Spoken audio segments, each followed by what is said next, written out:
আসসালামু আলাইকুম। আজকে আমি দেখাবো কিভাবে বিফ স্টিক তৈরি করা হয়।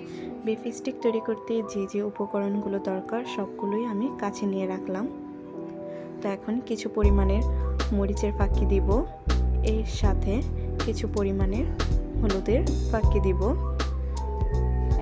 এরপর আমি দিব কিছু পরিমাণে টেস্টিং সল্ট, তারপর সামান্য পরিমাণে ধনের গুঁড়ো। এটা হলো সব মশলা মিক্সড করা আর কি। এরপর সামান্য পরিমাণে তেল দিব।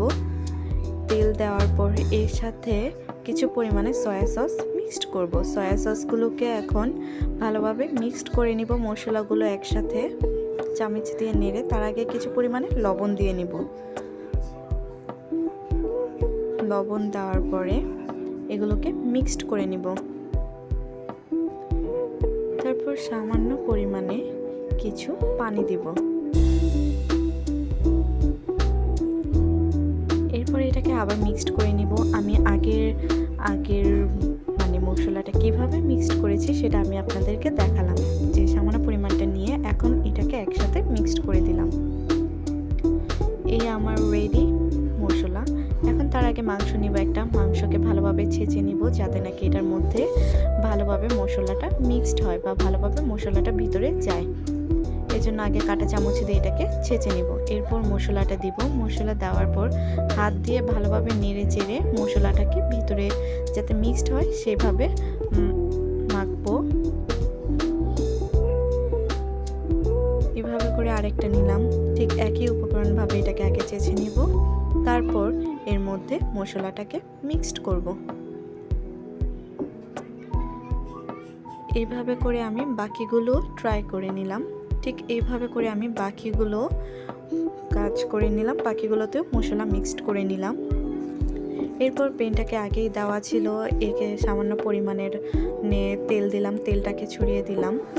কড়াইটা আগে থেকে গরম ছিল, এই জন্য তেলটাকে আস্তে আস্তে করে এটাকে ছড়িয়ে দিলাম যাতে নাকি এটার তেলের পরিমাণটা অল্প থাকে। এরপর আমি এখানে গোলমরিচের কালো মরিচ বলে এটাকে, কালো মরিচ দিয়ে নিলাম। এই কালো মরিচ দেওয়াতে এটা একটু ঝাল ঝাল আসবে আর এটা স্মেলটাও আসবে একটু। এখন আমি এটার মধ্যে দিয়ে নিলাম আমার বাটারটা। এখানে বিফটা দিয়ে নিলাম। বিফটা দেওয়ার পর হাত দিয়েই চাটা দিচ্ছিলাম যাতে এটা ভালোভাবে ভিতর পর্যন্ত যায়। এখন গোলমরিচটাকে উঠিয়ে নিলাম। এরপর এটাকে ভালোভাবে নেড়ে চেড়ে নিলাম যাতে তেলের পরিমাণটা আমি সামান্য চাচ্ছি না যে এইখানের মধ্যে বেশি পরিমাণে তেলটা থাকবে। তো আবারও গোলমরিচ দিয়ে নিলাম যাতে একটু স্পাইসি টাইপের তেলটা আসে। তো এই জন্য আবার এটাকে চাটা দিয়ে নিলাম যাতে ভালোভাবে মশলাটা ভিতর পর্যন্ত যায় এবং তেলটাও যাতে ভালোভাবে মিক্সড হয়ে যায়। আমি চাই না যে তেলটা একটু বেশি পরিমাণে হোক, তাই চামচ দিয়ে ভালোভাবে জাতা দিয়ে নিচ্ছি। এইভাবে করে আমি একটা আগে ফার্স্ট ট্রাই করলাম যে কেমন হয় দেখার জন্য, বাট রেজাল্ট আমি ভালোই পেয়েছি। তো আপনাদেরকেও দেখাচ্ছি যে কিভাবে কি করলাম।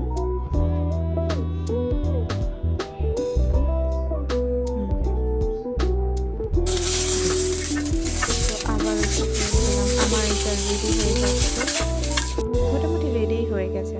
এখন এটাকে নিলাম। দেখতেও অনেক ইয়াম্মি লাগছিল। আমি ফার্স্ট এটাকে ট্রাই করে দেখলাম যে ভালোই হয়েছে এই জিনিসটা। তা এখন আমি বাকিগুলো একসাথে দিয়ে দিলাম। তেলটাকে সামান্য পরিমাণে নিলাম যাতে নাকি বেশি না হয়। তো একইভাবে আমি বাকিগুলো করে নিব। তো সবগুলোকে আবার ঠিক একইভাবে জাতা দিয়ে নিব যাতে নাকি ভালোভাবে হয়। তো এইভাবে আমারটাও হালকা হালকা করে রেডি হচ্ছে, গরম হয়ে গেছে। এখন এগুলোকে মোটামুটি রেডি বলার যায়। তো হ্যাঁ, আমারটা